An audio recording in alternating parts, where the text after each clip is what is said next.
नाज़रीन आदाब, न्यूज़ 18 उर्दू में आप सभी का इस्तकबाल है। मैं हूं सैयद अहमद जिलानी और आप देख रहे हैं दो रुख। नाज़रीन, आज बात करेंगे किसान तहरीक के 3 महीने के दो रुख पर। किसान तहरीक को 3 महीने हो चुके हैं।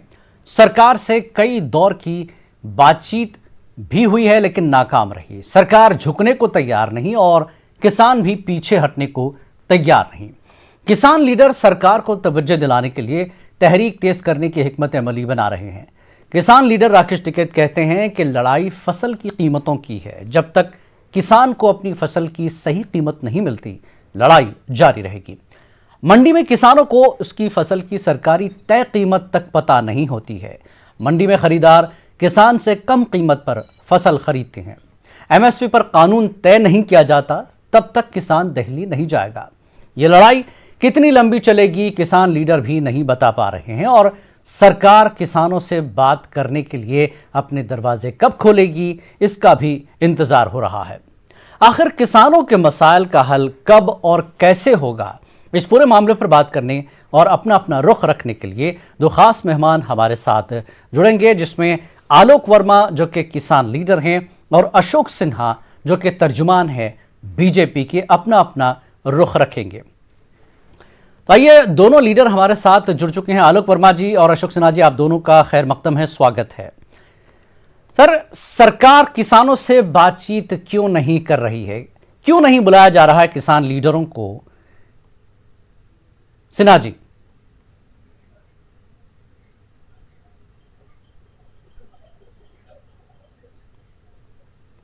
हेलो हेलो जी सिन्हा साहब, हेलो, मेरी आवाज आप तक पहुंच रही है? अच्छा, ये हमें पूछा आपने? जी सिन्हा साहब। हाँ हाँ हाँ हाँ। सरकार किसानों से बातचीत, हाँ, 12 दौर की बातचीत नाकाम हुई, उसके बाद आप भी नजरअंदाज करते रहे और किसान अपनी तहरीक में जुटे हुए हैं। अभी क्यों बातचीत नहीं हो पा रही है? जिलानी साहब, देखिए, सरकार किसानों से 12 दौर की बात कर चुकी है। आपने खुद माना, सारी दुनिया देख रही है, पूरा हिंदुस्तान देख रहा है। अब गवर्नमेंट जो ओरिजिनल 3 बिल हैं, उस 3 बिल में अपने संशोधन के साथ भी पहुंचती है जी, और किसानों से कहती है कि तीनों बिल में कौन सा आपको कौन सा फैक्टर है जो आपको मंजूर नहीं है, आप कहिए तो मैं उसे संशोधन करूं। लेकिन किसान उसके डिटेल में जाते नहीं हैं। उन्होंने सिर्फ एक रट लगा रखा है कि किसानों ये तीनों कानून वापस करो जी। अरे, ऐसे ही थोड़े ही चलती है सरकार, ऐसे ही थोड़े ही चलता है समाज। सवाल यह है कि किसानों को एक कॉन्क्रीट रूप से आने चाहिए अपने मुद्दों को लेकर कि ये जो बिल तीनों आपने लाए हैं, इन बिल में ये पॉइंट जो है हमें मंजूर नहीं है, इसे या तो संशोधन कीजिए या फिर हमसे राय लीजिए। लेकिन वो इस बात का, उसके डिटेल में जाते ही नहीं है। वो सिर्फ चाहते हैं कि रद्द करे। रद्द का तो कुछ भी कारण होगा, पार्लियामेंट से पास किया हुआ तीनों कानून है। कोई ये तो पार्लियामेंट सोवरिन है हमारे यहाँ, सोवरेनिटी को का भी ख्याल रखना है। अब ऐसे थोड़े ही होता है, एग्जीक्यूटिव ऑर्डर नहीं है। किसान भाइयों को यह समझना चाहिए कि ये एग्जीक्यूटिव ऑर्डर नहीं है, ये तीनों बिल प्रॉपर ढंग से पार्लियामेंट से पास किए हुए हैं। आलोक वर्मा जी, आप कहते हैं कि कानून को पूरी तरह से खत्म कीजिए, बदलने की बात तो आप कर ही नहीं रहे। सरकार कहती है कि हम इन कानून को 18 महीने तक होल्ड करेंगे, क्यों नहीं इस पर पहल की जा रही है? आलोक वर्मा जी, आखिर मसला हल कैसे होगा? जिलानी साहब, मैं आपको बताऊं कि इस कानून में संशोधन के लिए सरकार ने जिन बिंदुओं पर सहमति जताई थी जी, आप देख लीजिए, बातचीत के अगर रास्ते पर सरकार चल रही है, उन पर संशोधन करने का एक प्रस्ताव लेके आती, किसानों के साथ बात करती, लेकिन न बात कर रही है, न संशोधन कर रही है, न एमएसपी पर कानून बना रही है। सरकार ने अपनी जिद ठान रखी है और उनके नेता और प्रवक्ता सिर्फ यही बोलते हैं कि संसद के द्वारा पारित। अरे, संसद से किसी के फांसी का फंदा आप दे दो तो हमें मंजूर हो जाएगा क्या? जी नहीं मंजूर होगा ना। आप ना बात करोगे, ना संशोधन की बात करोगे, आप मीटिंग में जो तय होगा, अरे उसी को आप अमल करो कि भाई किसानों के लिए हमने ये कदम उठा लिए, आपसे जिस पे संशोधन की बात हुई थी हम ये संशोधन करने को तैयार हैं। अगर आपको लगता है कुछ और संशोधन है तो आइए फिर से मिलकर बैठते हैं और इस मसले का हल निकालते हैं। लेकिन सरकार ने तो एक अपना प्रेस्टीज इश्यूज को बना रखा है कि हम संसद की तरफ से पास कर दिए, अब इसको वापस नहीं लेंगे, 1.5 साल के लिए रद्द कर दें। अरे 1.5 साल रद्द करने से क्या मतलब है? हम कह रहे 1.5 साल रद्द करने की जरूरत ही नहीं है। आप 6 महीने बैठ जाइए किसानों के साथ में, और जिस तरह आपने 11 दौर की वार्ता की है, इस तरह आप 11 दौर की वार्ता कर ले, इससे बेहतर कानून बन सकता है जिलानी। नहीं आलोक वर्मा जी, एक ये ठीक है, सरकार आपसे बात करना चाहती है, आप सरकार को सुझाव दे रहे हैं, लेकिन यह भी कहा जा रहा है कि अब किसान तहरीक कमजोर पड़ रही है, इसीलिए आप जो है बॉर्डर छोड़कर अब अलग अलग रियासतों में, अलग अलग शहरों में जो है फिर रहे हैं किसान लीडर अपनी महापंचायत को लेकर। नहीं जिलानी साहब, ऐसा कुछ नहीं है। ये किसानों का आंदोलन कमजोर नहीं हो रहा है जी। इस आंदोलन को हमें पूरे देश में ले जाना है जी। इसके लिए हम पूरे देश के किसानों को जोड़ेंगे, इसलिए हम बाहर जाके पंचायत कर रहे हैं। भाई अभी तक तो ये था ना कि ये पश्चिमी उत्तर प्रदेश का है, हरियाणा का है, पंजाब का है, लेकिन आपने देखा बाराबंकी में भी बड़ी महापंचायत हुई, बस्ती में भी बड़ी महापंचायत हुई, और आने वाले समय में मुख्यमंत्री के गढ़ में, गोरखपुर में भी बड़ी पंचायत होने की तैयारी चल रही है जी। तो हम पूरे देश में ले जाएंगे, पूरे देश के किसानों को इससे जोड़ेंगे। जी सिन्हा साहब, किसान अब नीति का जवाब राजनीति से देने जा रहे हैं, तो अब कहीं ना कहीं बीजेपी पर इसका कितना असर पड़ेगा ये तो वक्त ही बताएगा। इलेक्शन भी अब 5 रियासतों में है, तो अब किसान तहरीक राजनीति में बदल रही है। सिन्हा साहब, बीजेपी क्यों नहीं समझ पा रही किसानों की अब इस राजनीति को? और क्योंकि जब भी किसान आंदोलन हुए हैं देश में, सरकारों पर असर जरूर पड़ा है। सर, किसान ये भी कहते हैं कि जब लोग इकट्ठा हो जाएंगे, किसान इकट्ठा हो जाएंगे पूरे देश के, तो सरकारें तक बदल जाएंगी।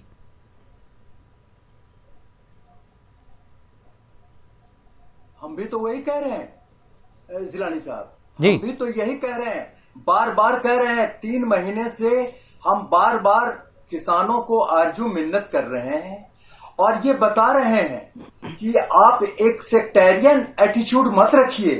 आप देखिए कि जैसे आपने अभी चुनावों की बात की, बंगाल में हमारी तो बीजेपी की तो बात छोड़िए, वहां ममता बनर्जी तक, ममता दीदी तक कहती हैं कि ऐसी कोई समस्या ही नहीं है किसानों की हमारे यहाँ जो इन नीतियों से प्रभावित हो। आखिर बंगाल का किसान क्यों नहीं उद्वेलित है? आसाम का किसान क्यों नहीं उद्वेलित है? तमिलनाडु का किसान, केरला का किसान क्यों नहीं उद्वेलित है? आखिर क्या बात है कि किसान के कुछ चुने हुए नेता, किसान के कुछ सिलेक्टेड लीडर ही क्यों आंदोलित हो रहे हैं? और आंदोलित हो कोई बात नहीं है, उससे किसी को परहेज नहीं है, लेकिन बात मुद्दों की होनी चाहिए। जब कहा जा रहा है कि अपने आप मुद्दों को लेकर आइए, तो वो कह रहे हैं नहीं ये कानून रद्द करो, फिर कह रहे हैं कि एमएसपी की बात करो। अरे एमएसपी की बात, अगर एमएसपी पर भी बात करनी है तो कहां, ये तीनों कानून में कहां है एमएसपी का मुद्दा? तो अभी भी हम लोगों को ये महसूस होता है, देश के लोगों को, कि ये एक केंद्रित किसान का आंदोलन है और इससे किसानों की बेहतरी होने का मैं नहीं समझता हूं कि ये तरीका वाजिब है। और गवर्नमेंट के दरवाजे खुले हुए हैं। बार बार प्रधानमंत्री जी ने भी कहा है कि एक टेलीफोन से दूर है वो, जब चाहे किसान आ जाएं और सारे वक्त को हटाकर उनके लिए वो हम लोग बात करेंगे। लेकिन किसान तो तैयार ही नहीं है, वो तो एक ही रट लगाते हैं, कानून रद्द करो। क्यों? आलोक वर्मा जी, एक फोन की दूरी है, क्यों किसान लीडर फोन नहीं करते? क्या आप सरकार के ही फोन का इंतजार कर रहे हैं कि भाई आइए और बात करिए? जिलानी साहब, आप हम कौन से नंबर पे फोन कर दे आपको भी बता दो, हमें वो नंबर सिन्हा साहब ही बता दे हमें किस नंबर पे फोन करना है। ये देखो, झूठ बोलने का ये सिलसिला जो है इनका खत्म होना चाहिए जी। इनके प्रवक्ता बताते हैं कि आंदोलन तो अभी पश्चिम में है, पूर्वांचल में नहीं है। देखो मैं आपको जिलानी साहब बताऊं, पूर्वांचल का सैकड़ों किसान अपनी लाखों बीघे की फसल को जोतेगा और खड़ी फसल के ऊपर हल चला देगा जी, और इसकी जिम्मेदारी उत्तर प्रदेश सरकार की होगी, भारत सरकार की होगी। ये जो किसानों को भड़काने का, बरगलाने का काम करते हैं, इनसे पूछ लिया जाए कि आप किसान को इस तरह बेइज्जत क्यों करते हैं, आप किस अभिमान में है? ये इनका अभिमान तोड़ना है। और इनके कृषि मंत्री कहते हैं कि भीड़ से कानून नहीं बदला जाता, लेकिन हम इनसे कहते हैं भीड़ से सरकार जरूर बदल जाएगी आपकी। जी, और लेकिन आलोक वर्मा जी, कानून बदलने की जो तहरीक थी आपकी, उससे भटककर आप सरकार बदलने का रुख बना रहे हैं, और जहां जहां इलेक्शन होने जा रहे हैं वहां बीजेपी के खिलाफ किसान तहरीक चलाने का मन बना रहे हैं, तो क्या किसानों का मुद्दा हल हो जाएगा इस तरह से? अरे नहीं मुद्दा हल होगा जिलानी साहब, तो कम से कम इनको सबक सिखाने का तो काम करेगा। वोट हमने दिया, हमारी बात नहीं सुनेंगे, इनके विधायक किसान को पीटेंगे, फसल आधी रेट पे बिकेगी।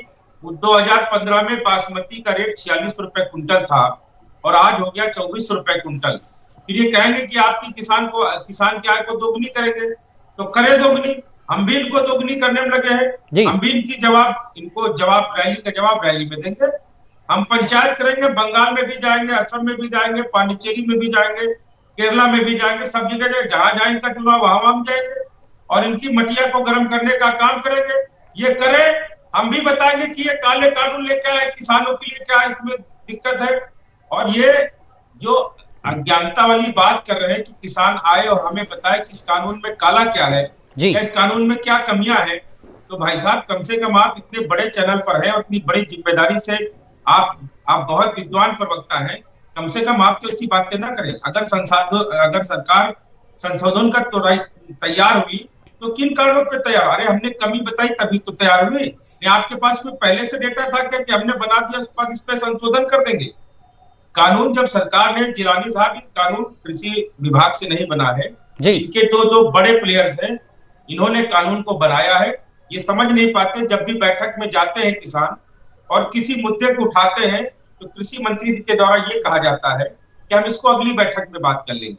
मैं आपको बताऊं, उत्तर प्रदेश में सबसे महंगी बिजली ये दे रहे हैं, एमएसपी पर इनकी कोई खरीदारी नहीं हो रही। हम इनसे पूछना चाहते हैं सिन्हा साहब से कि जैसे ये कहते हैं एमएसपी खत्म, अरे हमने एमएसपी कब कहा कि हम आप एमएसपी खत्म कर रहे हो? लेकिन एमएसपी पूरे देश के 100% किसानों को नहीं मिल रही है। अगर एमएसपी पर कानून बन जाए तो मैं बड़े भाई सिन्हा साहब से पूछना चाहता हूं कि इसको क्या दर्द होगा भाई? अभी तक एमएसपी प्रशासनिक व्यवस्था में है, अगर ये कानूनी अधिकार बन जाए तो इसमें किसको क्या दर्द होने वाला है? ठीक, अरे इससे किसानों का राकेश टिकैत भी यही कह रहे हैं, सिन्हा जी, राकेश टिकैत भी कह रहे हैं कि एमएसपी पर कानून बनाया जाए बाकायदा और एक जैसी जो है कीमत तय की जाए। यही तो राकेश टिकैत भी कह रहे हैं। तो सरकार क्यों इस पर बात नहीं कर रही? सीधे सरकार यही कहती है कि एमएसपी पर तो कोई बात ही नहीं है। जिलानी साहब, मैं बड़े भाई सिन्हा जी से पूछना चाहता हूं कि अगर एमएसपी पर कानून बन जाए तो ये आपकी तो जय जयकार होगी, देश के 100% किसानों को एमएसपी का लाभ मिलेगा। और हम आपसे मांग कर रहे हैं, सुनिए, जितने भी उद्योगपति हैं या जो भी उद्योग घराने के हैं वो तो एमआरपी पे काम करते हैं। हम तो आपसे कह रहे हैं फसल के दाम आप ही तय कर दो, लेकिन हमें 100% मिल जाए। जी अशोक सिन्हा जी, मगरबी बंगाल में आप 18,000 रुपए किसानों को देने की बात करते हैं, वजीर आजम भी कह रहे हैं कि आमदनी दुगनी करेंगे, सरकार यही कह रही है कि अभी जो है बढ़ाएंगे, उनकी आय बढ़ाएंगे, दुगनी करेंगे। 18,000 रुपए मगरबी बंगाल में, फिर दूसरी जगह क्यों नहीं? किसान इस पर भी सवाल उठा रहे हैं।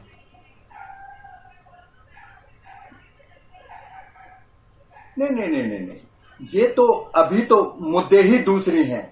अभी जो किसान नेता कह रहे थे कि एमएसपी पे, इनके सारे आर्गुमेंट कॉन्सेंट्रेटेड थे एमएसपी पे, तो वही तो कह रहे हैं एमएसपी पे हम लोग बात करें, मगर उससे इन तीनों कानूनों का क्या लेना देना है? आखिर क्यों ये इस बात पे अड़े हुए हैं? अब अगर ये बिना किसी वजह बताए हुए केवल इस मुद्दे को ही खींचेंगे कि ये तीनों कानून को रद्द किया जाए, तब कोई भी एक लेमैन क्या समझेगा जिलानी साहब? यही न कहेगा कि ये तो मोटिवेटेड बात हो रही है।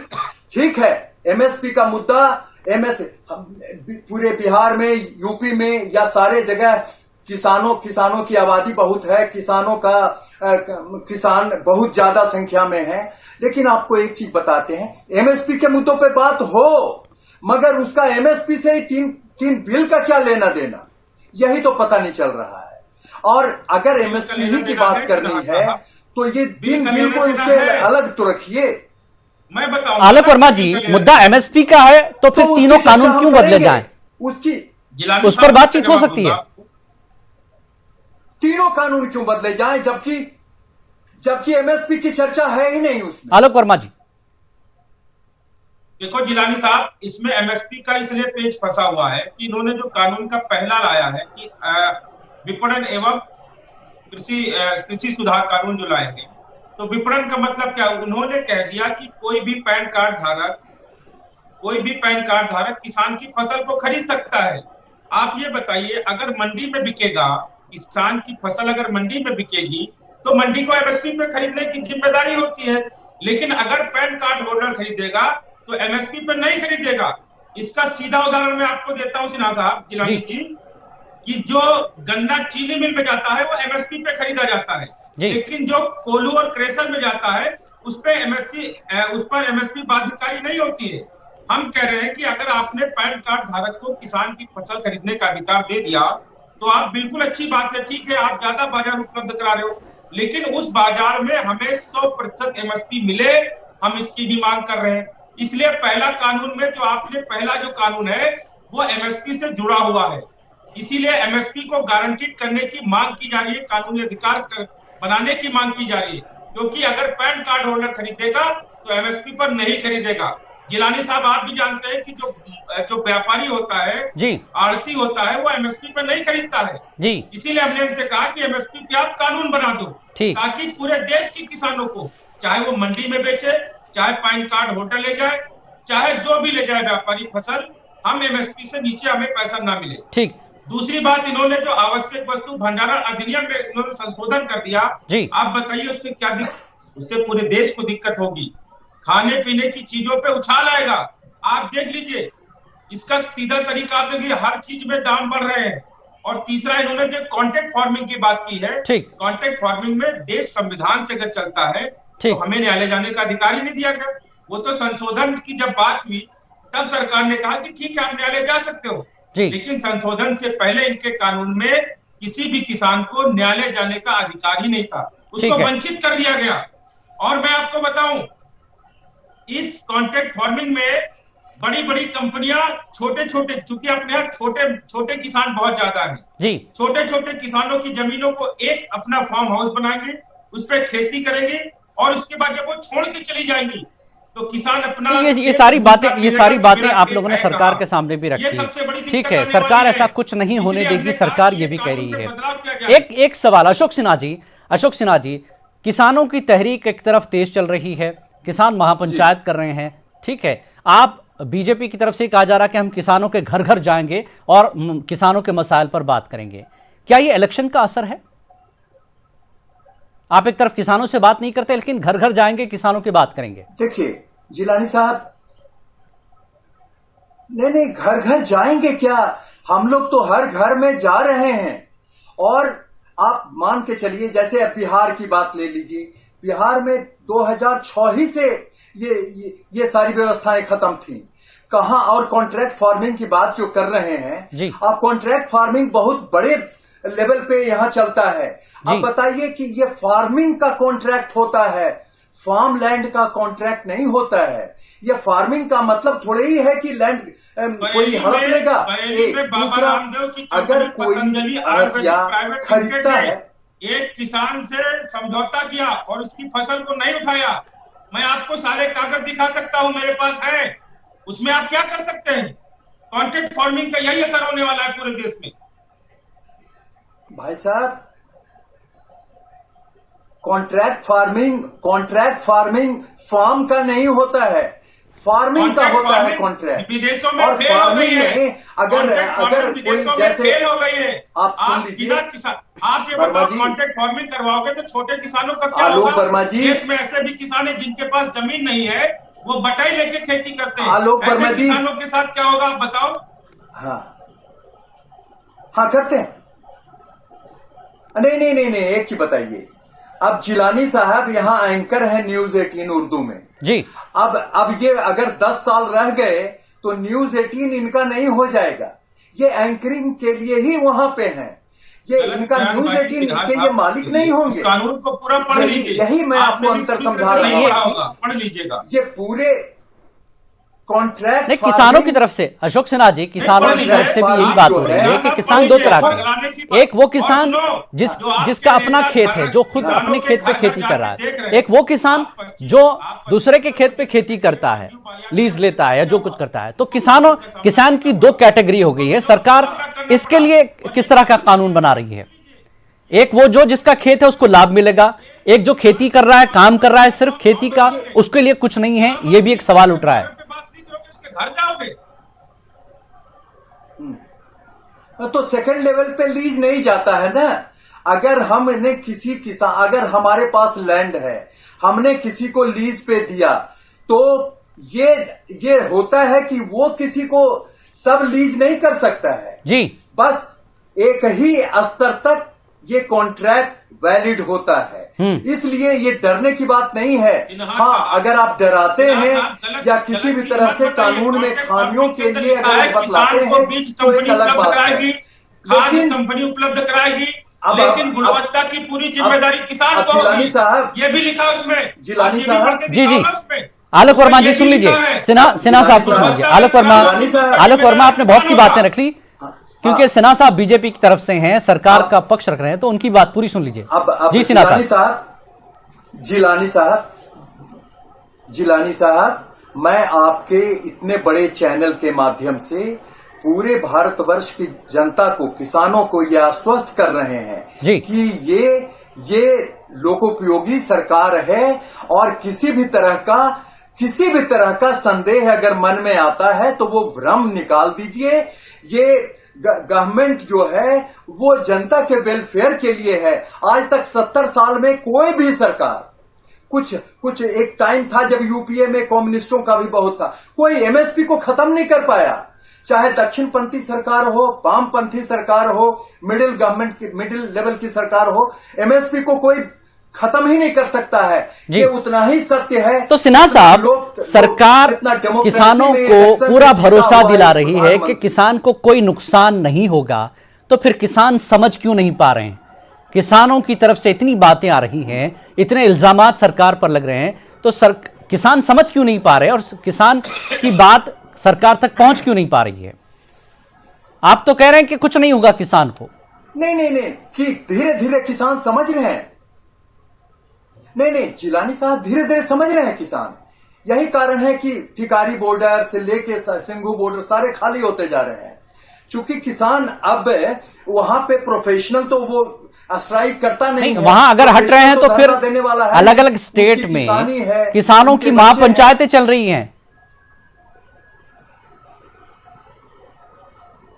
हाँ, ठीक है, पंचायतें चल रही है, वो समझा, वो तो हर का डेमोक्रेटिक राइट है। कोई इंडिविजुअल आदमी अगर किसी चीज से मोटिवेटेड होके अगर कुछ करे तो वो तो डेमोक्रेसी में सबका राइट है। ठीक है, सबका राइट है। मगर जितने बड़े महापंचायत ये लगा रहे हैं, यहाँ की जागृत जनता भी उतने ही बड़े पंचायत लगा रही है। ठीक है कि इस गवर्नमेंट के आलोक वर्मा जी, चक्का जाम का सरकार पर कोई असर नहीं पड़ता है।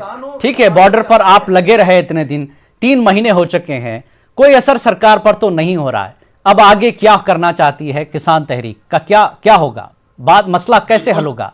क्या आप जिलानी साहब, अब आप लोग राजनीति से जवाब देने की कोशिश भी कर रहे हैं। अच्छा, वोट देंगे तो इनको चोट भी तो देंगे। अगर वोट दे सकते हैं तो चोट भी देने का अधिकार हमको है। अभी सिन्हा साहब नहीं समझ रहे हैं, गेहूं की फसल कट जाने दीजिए, 40 लाख ट्रैक्टर के साथ हम संसद को घेरने आएंगे जी, और संसद की अगल बगल की जो जमीन है उसको जोतेंगे, उस पर खेती करेंगे। मैं आपको बताऊं जिलानी साहब जी, ये जितना देर कर रहे हैं कानून वापसी में, इनको नुकसान उतना करेगा। अभी तो बंगाल में पंचायत होगी, जब बंगाल में पंचायत होगी तो भारतीय जनता पार्टी को पूरे देश से खत्म करने का काम किसान करेगा। चलिए, इस ठीक, प्रकार उनको पूरे देश में लाने का काम किसान। बहरहाल बातचीत से यही अंदाजा लग रहा है कि सरकार अपनी बात पर अटल है और किसान अपनी बात पर अटल हैं, लेकिन नतीजा क्या निकलेगा? अब जिस तरह से किसान अपनी तहरीक को आगे बढ़ाते हुए पार्लियामेंट का घेराव करने की बात कर रहे हैं 40,000 ट्रैक्टर के साथ, सरकार का अगला कदम किसानों को लेकर क्या होगा, ये आने वाला वक्त ही बताएगा। सिन्हा साहब, आलोक वर्मा जी, आप दोनों का बेहद शुक्रिया अपना अपना रुख रखने के लिए। तो दो रुख में आज इतना ही। आदाब।